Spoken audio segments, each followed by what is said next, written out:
Look up at the night sky. For 60 years, that vast darkness was the playground of superpowers, nations with unlimited budgets and thousands of scientists. But as we stand here in 2026, the flags of the world have been replaced by a single, sleek logo. SpaceX. What started as a billionaire's obsession has become the most dominant infrastructure company in human history. Elon Musk hasn't just built better rockets. He has effectively privatized the final frontier. From the massive Starship fleet to the invisible web of Starlink satellites that now powers the global internet, SpaceX has achieved something that was once thought impossible: a total monopoly on the cosmos. This is the story of the new space economy. This is how SpaceX became the gatekeeper of the stars. You see, SpaceX's business model in 2026 isn't just about exploration. It's about logistics. Today, I'm going to reveal the truth about this Starship revolution, the secret cash flow of the Starlink network that is funding the mission to Mars, and why every other aerospace company on the planet is currently facing extinction. This isn't just a tech update. It's a masterclass in vertical dominance. If you think space is still about one small step for man, you haven't seen the balance sheet of Elon Musk's private empire. To understand the monopoly of 2026, we have to look at the cost of gravity. For decades, it cost tens of thousands of dollars to send a single kilogram into orbit. It was a luxury for governments. But with Starship, SpaceX has reduced that cost to almost nothing. In 2026, launching a satellite is now cheaper than shipping a luxury car across the ocean. This price collapse has wiped out the competition. Legacy companies like Boeing and Lockheed Martin are stuck with old, expensive technology that simply cannot compete. SpaceX is now the only airline for the stars, and they are charging whatever they want while still being 10 times cheaper than everyone else. But the real gold mine is the Starlink web. In 2026, Starlink is no longer a niche service for rural areas. It has become the backbone of the global digital economy. With tens of thousands of satellites in low Earth orbit, SpaceX provides high-speed internet to every corner of the planet, from the middle of the Pacific to the deep forests of the Amazon. For military, maritime, and aviation sectors, Starlink isn't an option, it's a requirement. This recurring revenue is generating billions of dollars in pure profit every month.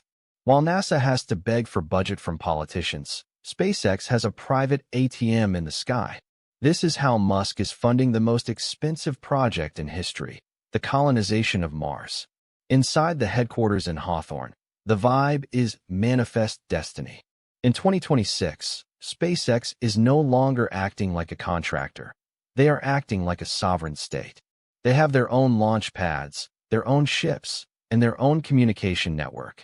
They are building the infrastructure for a multi-planetary civilization, and they are doing it at a speed that makes the Apollo era look like it was moving in slow motion.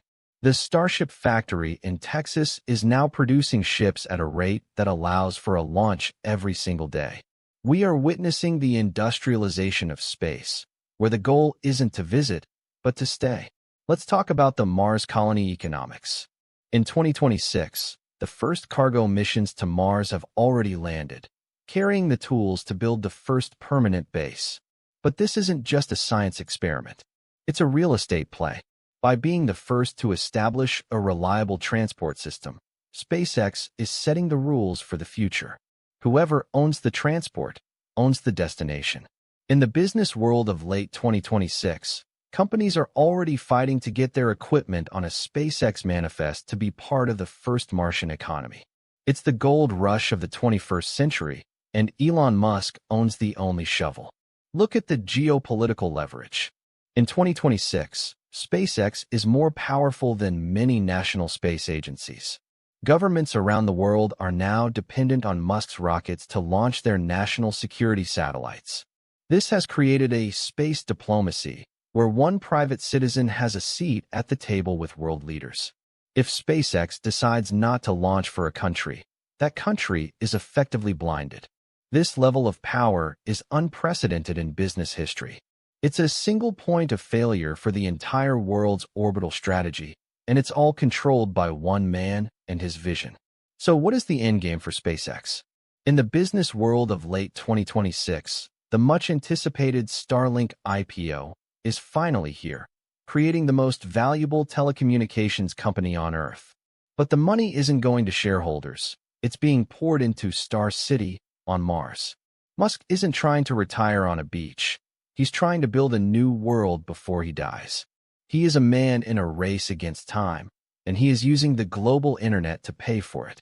He has built a self-sustaining loop of innovation and profit that is completely independent of the traditional financial system. The lesson for every entrepreneur is that the biggest opportunities aren't where the people are, but where the people are going. SpaceX didn't wait for a market to exist. They built the technology that made the market inevitable. They didn't ask for permission to change the world. They just started building the rockets. In 2026, the space economy is no longer a dream. It's a multi-trillion-dollar reality, and SpaceX is the only one with the keys to the front door. Will anyone ever catch up? Or has SpaceX's lead in reusability and scale become an unbridgeable canyon? The world of 2026 is looking up at a sky filled with Starlink satellites and Starship trails. The final frontier has been tamed, and it carries the mark of a private company. One thing is certain. The history books of the future won't be written by nations, but by the pioneers who weren't afraid to leave the ground. The era of national space pride is facing its final sunset. The era of corporate civilization has begun. What do you think? Are you ready for a future where a private company owns the gateway to the stars? Or does the idea of a space monopoly terrify you? Let me know in the comments below. We're watching the giants so you can see the moves before they happen. Hit that subscribe button and stay ahead of the curve. Thanks for watching, and I'll see you in the next one.